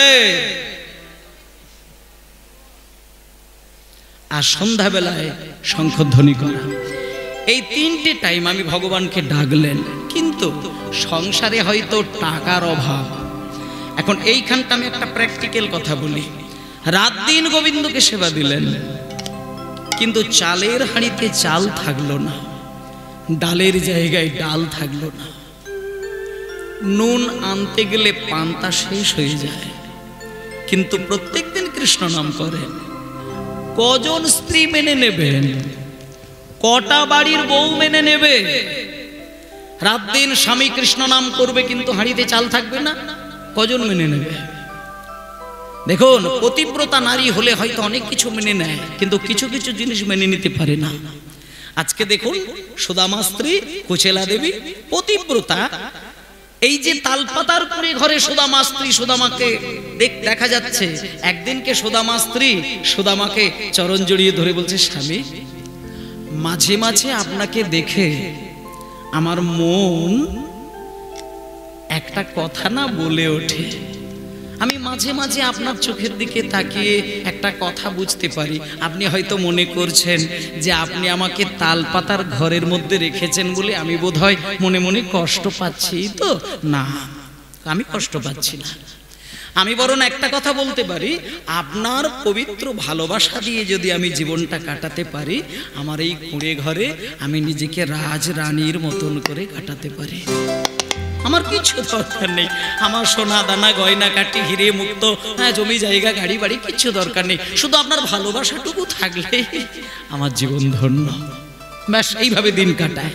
কিন্তু মায়েরা, যে কুচেলা দেবী স্বামীর কাছ থেকে কিচ্ছুটি আশা করেননি, সেই কুচেলা দেবীও একদিন স্বামীর ওপরে তীব্র রেগে উঠলেন।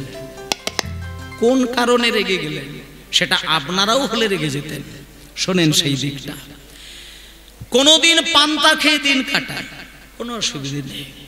কোনোদিন বাটিতে করে শুকনো মুড়ি খেয়ে জল খেয়ে রাত কাটিয়ে দেয়। সুদামা স্ত্রী ভুলেও কিচ্ছু বলে না। মানে সব থেকে বড় কথা, স্বামীর চোখে চোখ রেখেই কথা বলেনি। পান্তা খেয়ে দিন কাটায়, মুড়ি খেয়ে দিন কাটায়। কোনো দিন ভাত ফুটিয়ে চাল ফুটিয়ে ভাত তৈরি করে স্বামীকে দিতে শেষ হয়ে যায় বলে ফ্যানটাকে লুকিয়ে রেখে দেয়। স্বামী শয়নে গেলে লুকিয়ে লুকিয়ে ফ্যানটা খেয়ে রাত কাটিয়ে দেয়। তাতেও কিচ্ছু বলে না, কোনোদিন কিচ্ছু বলে না। কিন্তু একদিন সুদামা স্ত্রী রেগে উঠলেন। কোন দিন? এটা প্রত্যেকটা নারীর ভেতরের কথা। স্বামীকে সবকিছু দিয়ে ভালোবাসবে, শত অভাব দাঁতে দাঁত চেপে রেখে সহ্য করবে, কিন্তু একটা জিনিস কোনো নারী সহ্য করতে পারে না, সেটা হলো লজ্জা ঢাকার জন্য মিনিমাম একটা ভালো শাড়ির দরকার হয়। সেটা দামি শাড়ি হতে হবে এরকম নয়, কোনো রংচঙে শাড়ি হতে হবে এরকম নয়, একটা ভালো শাড়ি হলেই হয়ে যায়। কিন্তু সুদামা ওই দিকটা খেয়াল করেনি। একটা শাড়ি পরতে পরতে একদিন সুদামা স্ত্রী কুচেলা দেবী দেখলেন শত জায়গায় ছিদ্র, ছিঁড়ে গেছে। লজ্জা ঢাকতে গিয়ে শাড়ির যখন এই দিকটা টেনে সরাতে যায়, দেহের অন্য দিকটা খুলে যায়। বিভিন্ন জায়গায় ছিদ্র দেখতে গিয়ে নিজের লজ্জাটাকে ভালো করে জড়িয়ে ঢাকতে পারল না। সেই দিনকে কুচেলা দেবীর মাথাটা একটু গরম হয়ে গেল।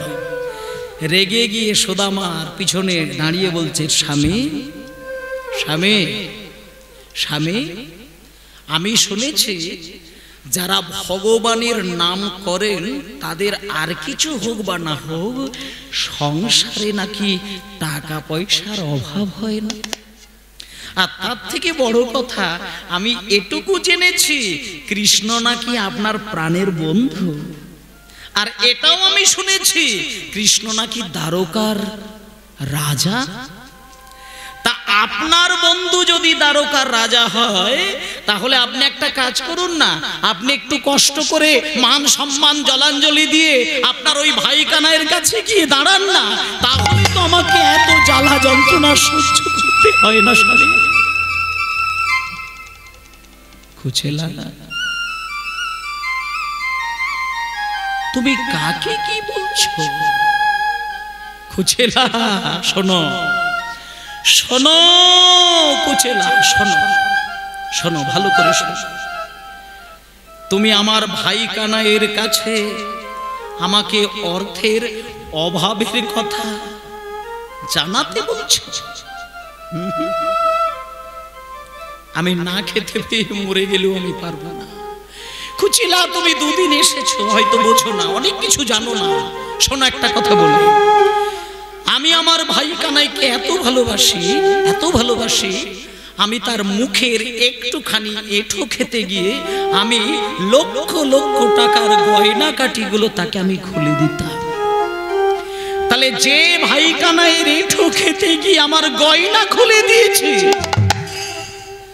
আর আজকে আমি তার কাছে অভাব না। কুচেলা, এটা তুমি বলো না, এটা তুমি বলো না। আমি মরে গেলেও পারবো না, আমি মরে গেলেও পারবো না, যাই বলো কুচিলা, আমি পারবো না। আসলে মায়ের একটা কথা বলবো, সত্যি কথা বলি, এটা আপনাদের মধ্যেও ঘটে, দেখবেন।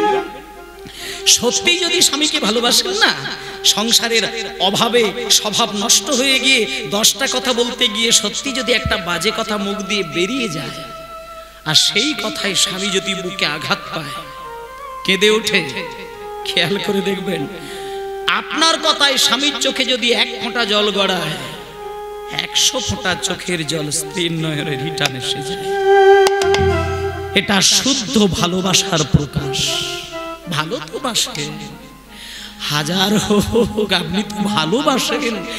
ভালোবাসার মানুষটাকে, যাকে আপনি হৃদয়ে জড়িয়ে ধরলে পরমানন্দ পান, তার চোখে জল দেখবেন, আপনি সহ্য করতে পারবেন না।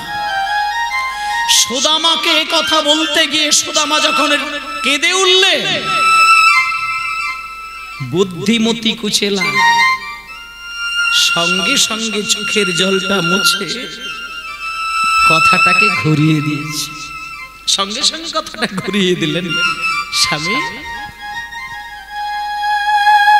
আপনি কিছু মনে করবেন না, আসলে না আপনাকে ব্যথা দিয়ে আমি কোনোদিন কোনো কথা বলতে চাইনি। আপনাকে আসলে আমি একটা কথা বলতে চাইছিলাম কি, যে ওই মানে আপনি তো অনেক দিন আপনার বন্ধুর মুখটা দেখেননি, সেই জন্য আপনার ওই পাশে পাশে তো আমি থাকি, আমি বুঝতে পারি আপনার মনটা খুব অস্থির হয়ে উঠেছে, ওই জন্য আমি সরাসরি বলতে পারিনি, একটু ঘুরিয়ে বলেছি যাতে করে আপনার ভাই কানাইকে শুধু একবারটি দেখে আসেন। না না, অভাবের কথা বলতে হবে না, অভাবের কথা বলতে হবে না স্বামী। আমি এইটুকু জানি, সংসারে হাজার অর্থের অভাব থাকলেও যে সংসারে শান্তি থাকে, সেই সংসারে অভাব কিচ্ছু এসে যাবে না, কিচ্ছু এসে যাবে না। স্বামী অভাবের কথা বলতে হবে না। আপনার বন্ধু যদি জিজ্ঞেস করে, আপনি বলবেন আমরা খুব ভালো আছি, আপনি শুধু ভাই কানাইকে দেখে চলে আসুন, আর কিচ্ছু বলতে হবে না। তখন সুদামা বলছে, কুচেলা হ্যাঁ এটা তুমি ঠিক কথা বলেছ, আমিও না জানি না এই কয়েকটা দিন যেন আমার ওই ওই হঠাৎ করে মাঝরাত্রিতে বুকের ভেতরটা যেন আমার ভাই কানাই যেন খা খা করে উঠছে। স্বামী স্বামী স্বামী কবে যাবেন, কবে যাবেন? স্বামী যাবো তো, কিন্তু আবার কিন্তু কি, আবার কিন্তু কি, এক্ষুনি বেরিয়ে যান, আপনি এক্ষুনি বেরিয়ে যান। কুচেলা যাব বললে তো যাওয়া যায় না। শোনো কুচেলা, ঘন ঘন কোনো আত্মীয় যদি আত্মীয়ের বাড়িতে যায়, ঘন ঘন কোনো বন্ধু যদি বন্ধুর বাড়িতে যায়, হাতে কোনো কিছু না নিয়ে গেলেও অসুবিধে অতটা হয় না। কিন্তু 10 বছর 20 বছর ছাড়া কোনো আত্মীয় যদি আত্মীয়র বাড়িতে যায়, বন্ধু যদি বন্ধুর বাড়িতে যায়, কোনো কিছু যদি না হাতে করে নিয়ে যাওয়া হয়, বলো না কুচেলা ভদ্রতা থাকে কি? তাই জন্য কুচেলা একটা কথা বলি, যদি কিছু এনে দিতে, কুচেলা কুচেলা ও কুচেলা, যদি কিছু এনে দিতে আমার পারো উপায়, যদি কিছু এনে দিতে পারো উপায়, আরে তবে সে করিতে পারে দ্বারকায় গমন কুচেলা, তবে সে করিতে পারে দ্বারকায় গমন, আরে তবে সে করিতে পারে দ্বারকায় গমন কুচেলা, তবে সে করিতে পারি দ্বারকায় গমন। আচ্ছা দাঁড়াও, যদি কিছু এনে দিতে পারো উপায়ন, উপায়ন মানে হচ্ছে উপহার, উপায়ন মানে উপহার। তা আজকে সুদামা তার স্ত্রীকে বলছে, সুদামা এই কুচেলা তুমি কিছু এনে দিতে পারবে যেটা নিয়ে আমার বন্ধুর কাছে যাব? আস্তে মা আস্তে আস্তে, ও মা রাত্রির হয়ে যাক, ঘুম এসে যাক, খিদে এসে যাক, যে কয়েকটা জিনিসের জন্য মানুষের সব থেকে বেশি নিম্নগতি হয়, সেটা হচ্ছে মানুষ বেশি বেশি করে খাবার চিন্তা করা আর বেশি বেশি করে ঘুমের চিন্তা করা। দুটো জিনিস মানুষকে ধর্ম থেকে পিছন টান মারে, যে ঘুমকে নিজের কন্ট্রোলের মধ্যে রাখতে পারে না আর খাওয়াকে নিজের মধ্যে রাখতে পারে না, সেই মানুষ সবকিছুর অধিকারী হবে কিন্তু ধর্মের পথে যাওয়ার অধিকারী হবে না। আর আপনাদের এই গ্রামে কীর্তন হয় প্রত্যেক দিন না বছরে একবার দুবার? একবার দুবার। তাহলে 365 দিনের মধ্যে 364 দিন ঘুমান না, একটা দিন জেগে থাকুন, তখনও ঘুমাবেন। তাহলে মানুষ কিসে ধর্ম পালন করবে? সেজন্য আমি একটা কথা বলে দিই, কষ্ট করে ঘুম কামাই করুন ভগবানের স্বার্থে। এতটুকু ত্যাগ যদি আপনাদের না হয়, একটু ঘুমের ত্যাগ, একটু ঘুমের ত্যাগ সেটা করবেন না, তাতে করে ঈশ্বরের কি লাভ করবেন?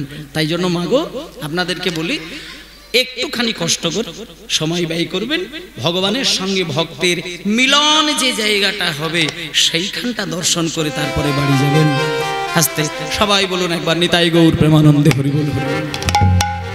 বেশ, আজকে সুদামা আর তার স্ত্রী কুচেলা দেবী এইভাবে কথা বলছেন।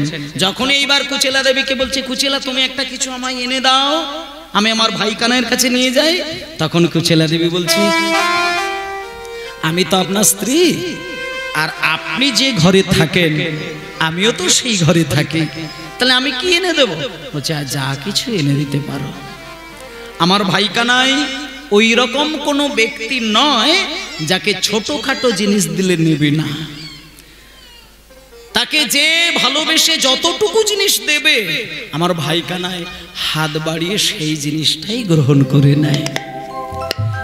এইবার দেখুন মা, সুদামার স্ত্রী একটু আগে কান্নাকাটি করছিলেন কিসের জন্য? মানে শাড়ি কিনে দিতে পারেনি সেই জন্যই তো, কিন্তু এখন কিসের জন্য কাঁদছেন দেখুন। তাহলে মানুষের পরিবর্তন কিভাবে হয় এটা জানতে হবে। হঠাৎই মানুষের পরিবর্তন হতে পারে যদি ভগবানের দৃষ্টি আপনার উপরে পড়ে।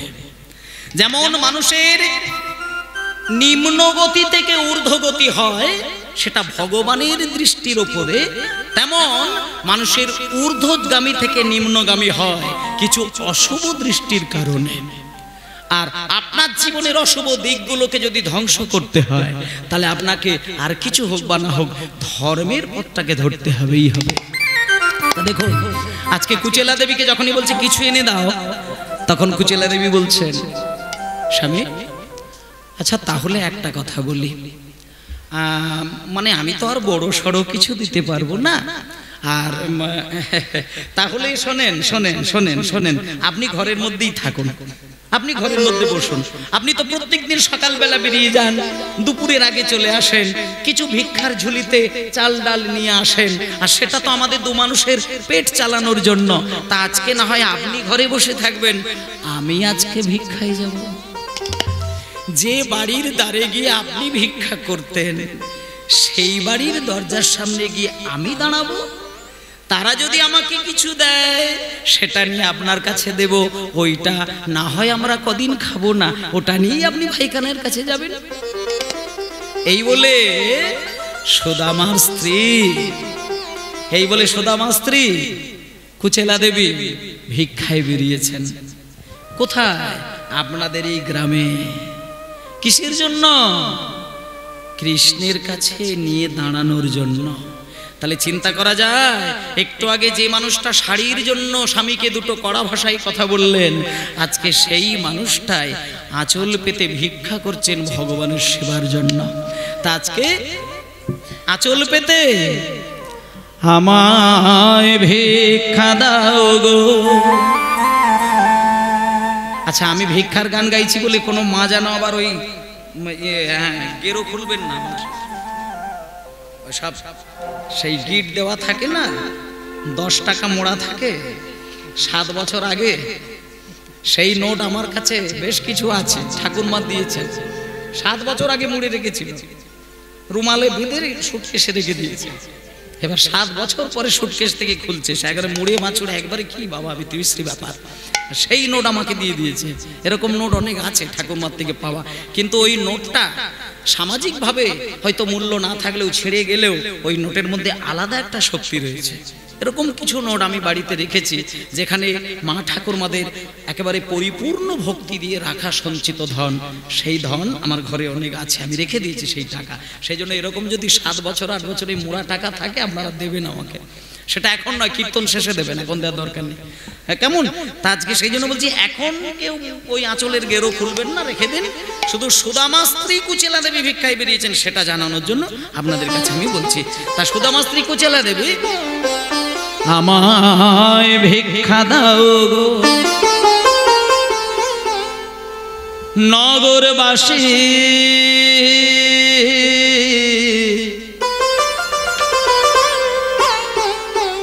ভিক্ষা দাও আমায়। কেন বলছে? তোমাদের এই ভিক্ষার দ্রব্য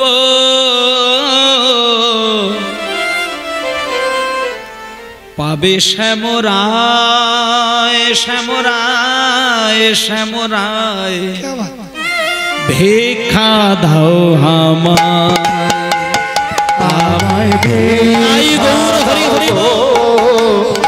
নগরবাসী ভিক্ষা দাও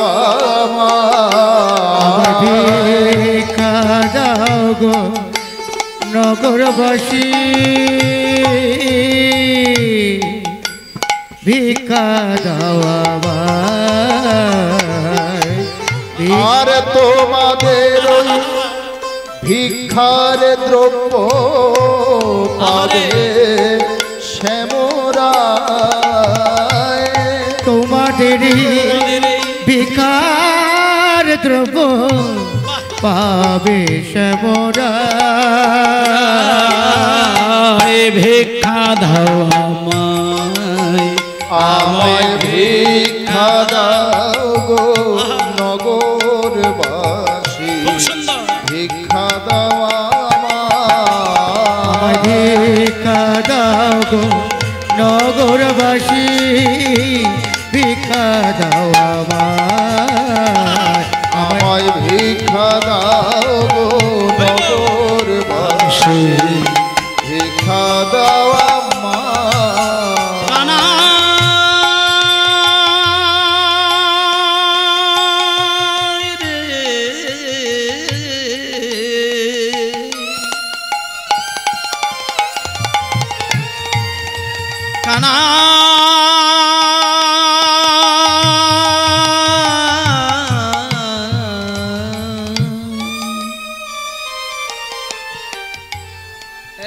দাঁড়া,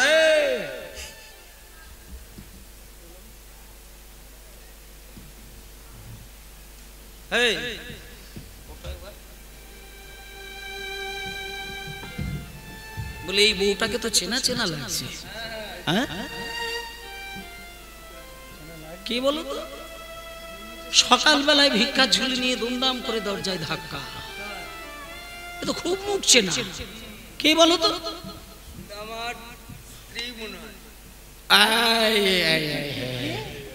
বেটা সুদামার স্ত্রী।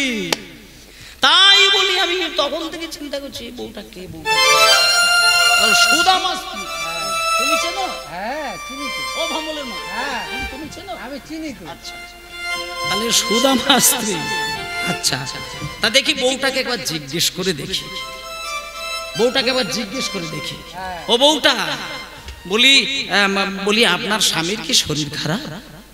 না না, আসলে রোজ সকালে তো ওই মানে তোমার স্বামী তো আসে, আর আজকে এরকম তোমাকে পাঠিয়ে দিয়েছে, ওই জন্য ভাবছি তোমার স্বামীর কি কোনো জ্বর জ্বালা টালা হয়েছে নাকি।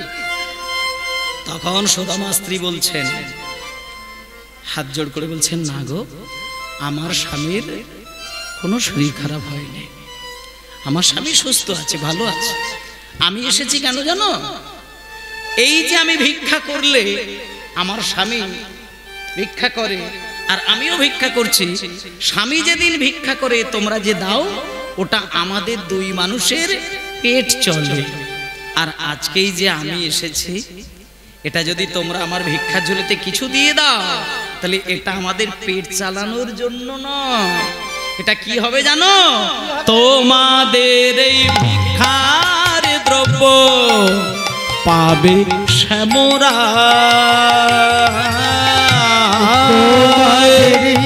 ভিক্ষার দ্রব্য পাবে শ্যামরা। ভিক্ষা দাও আমায়, আমায় ভিক্ষা দাও গো নগরবাসী, ভিক্ষা দাও আমায় ভিক্ষা দাও গো নগরবাসী, ভিক্ষা দাও আমায় ভিক্ষা দাও গো নগরবাসী, ভিক্ষা দাও আমায়। এখন থাক, আপনি বাড়ি চলে যাবেন বলে নাকি? না ঠিক আছে, বসুন। হ্যাঁ এখন উঠতে হবে না। হ্যাঁ তো এইভাবে ভিক্ষা দিতে বলছেন, বোঝাচ্ছেন। এবার সুদামা স্ত্রী বলছেন যে না, আমার কাছে তোমরা যেটা দেবে সেটা আমার ওই মানে ওই আমার যে বন্ধু, আমার যে স্বামীর বন্ধু কৃষ্ণ, ওনার সেবায় লাগবে। কিন্তু কটা মানুষ আর কি বুঝবে? পশ্চিম দিকের পাড়ায় ভিক্ষায় বেরিয়েছে, 10-12 জন বাড়িতে গেল, প্রত্যেকটা বাড়ির মানুষ যা তা করে ফিরিয়ে দিল। কিন্তু গ্রামের সব বাড়ির লোক তো সমান নয়, 12-14টা বাড়ির লোক যা ইচ্ছা তাই বলছে। কিন্তু একজন বৈষ্ণবী বাড়ি থেকে এক মা বেরিয়ে এসে বলছেন, ওরে তোরা এই সুদামার স্ত্রীকে এইভাবে বাজে বাজে কথা বলিস না, ওনার স্বামী ওই রকম মানুষ নয়, ওনার স্বামী মিথ্যে কথা বলেন না বলে আজকে এই অবস্থা হয়েছে। কাজেই ও যে মিথ্যে কথা বলে ভিক্ষে করতে আসবে, না না, এটা হতেই পারে না। তা তোরা যা বলিস বল বাবা, আমি তোদের কথায় আর থাকছি না, ওমা আমার বাড়িতে চলে আসুন। এই বলে সেই বৈষ্ণবী মা বাড়িতে নিয়ে গিয়ে যত্ন সহকারে সুন্দর করে এক মুঠো ছিঁড়ে যত্ন করে ভিক্ষা দিয়ে দিলেন। পশ্চিম দিকের পাড়ায় কেউ ভিক্ষা দিল না, একজন ভক্তিমতী মা এক মুঠো চিড়ে ভিক্ষা দিলেন। পূর্ব দিকের পাড়াতেও একই দশা, কেউ দিতে চাইল না, এক মা জননী এক মুঠো চিড়ে ভিক্ষা দিলেন। দক্ষিণ দিকে একই দশা, একজন বাড়ি। উত্তর দিকে একই দশা। এইভাবে চারদিকে 4টে দরজায় 4 মায়ের হাত থেকে 4 মুঠো চিড়ে নিয়ে সুদামা স্ত্রী বাড়ি চলে এলেন। আস্তে তত্ত্বের দিকে বলছে যে পশ্চিম দিকের পাড়ায় কেউ যদি ভিক্ষা না দিত, তাহলে পশ্চিম দিকে যত পাড়া, যত গ্রাম, যত জেলা, যত রাজ্য, যত দেশ সব ভিখারি হয়ে যেত, সব ভিখারি হয়ে যেত। উত্তর দিকের পাড়াতে যদি কেউ না দিত, তাহলে উত্তর দিকে যত পাড়া, যত গ্রাম, যত জেলা, যত রাজ্য সব ভিখারি হয়ে যেত। আসলে গভীর তত্ত্বটা কি জানেন? গভীর তত্ত্বটা বলছে, একটা গ্রামে সবাই যদি অভক্ত হয়, ওই সারা গ্রামের মধ্যে যদি একজন ভক্ত থাকে, শুধু একজন ভক্তের এত জোর, এত ক্ষমতা, ওই একজনের জন্য সারা গ্রামটা উদ্ধার হয়ে যায়। একটা দেশের মধ্যে সবাই যদি কাপুরুষ হয়, একজন যদি মহাপুরুষের জন্ম হয়, তার জন্য সারা দেশটা ধন্য হয়ে যায়। 4 দিক থেকে 4 মুঠো চিড়ে ভিক্ষা নিয়ে সুদামা স্ত্রী যত্ন করে বাড়িতে নিয়ে স্বামীকে দিলেন। এবার স্বামীকে যেই দিয়েছে, সুদামা ওই 4 মুঠো চিড়ে দেখে বলছে, কুচেলা তুমি কিছু মনে করবে না তো? আজকে না মানে এই যে 4 মুঠো চিড়ে নিয়ে এসেছো, এই 4 মুঠো চিড়ে আজকে আমি সুন্দর করে আঁচলের মধ্যে সুন্দর করে একটা পুটলি তৈরি করলাম, আর আমি আর তুমি দুইজনেই অনাহারে থাকবো, কেউ কিচ্ছু খাবো না। আর এই 4 মুঠো চিড়ে নিয়ে আজকে এই মুহূর্তে আমি আমার ভাই কানাইয়ের কাছে চললাম। এইবার মায়েরা 4 মুঠো চিড়েটা যখন এইভাবে হাতে ছিল, অনেকগুলো লাগছিল, কিন্তু যখনই একটা পুটলির মধ্যে জোর করে গেরো দিতে গেছে, দেখলো পুটলিটা ছোট্ট হয়ে গেল। মনে মনে সুদামা ভাবলেন, এই 4 মুঠো চিড়ে নিয়ে আমি দ্বারকার রাজা কৃষ্ণ হাজার আমার বন্ধু হতে পারে, কিন্তু সে তো কৃষ্ণ, সে তো রাজা, সে তো ব্রহ্মাণ্ডের মালিক। তার কাছে 4 মুঠো সামান্য চিড়ে নিয়ে দাঁড়াবো, এটা কি লোককে দেখানোর জিনিস? তাই লজ্জার খাতিরে সুদামা করেছে কি, 4 মুঠো চিড়েটা বগল দাবায় লুকিয়ে নিয়েছে, যাতে কেউ দেখতে না পায়। এবার ওই 4 মুঠো চিড়ে বগল দাবার মধ্যে নিয়ে এবার সুদামা স্ত্রীকে বলছে, কুচিলা তুমি একটু কষ্ট করে কয়েকটা দিন ঘরে থাকো, আমি এই 4 মুঠো চিড়ে নিয়ে চললাম আমার ভাই কানাইয়ের কাছে।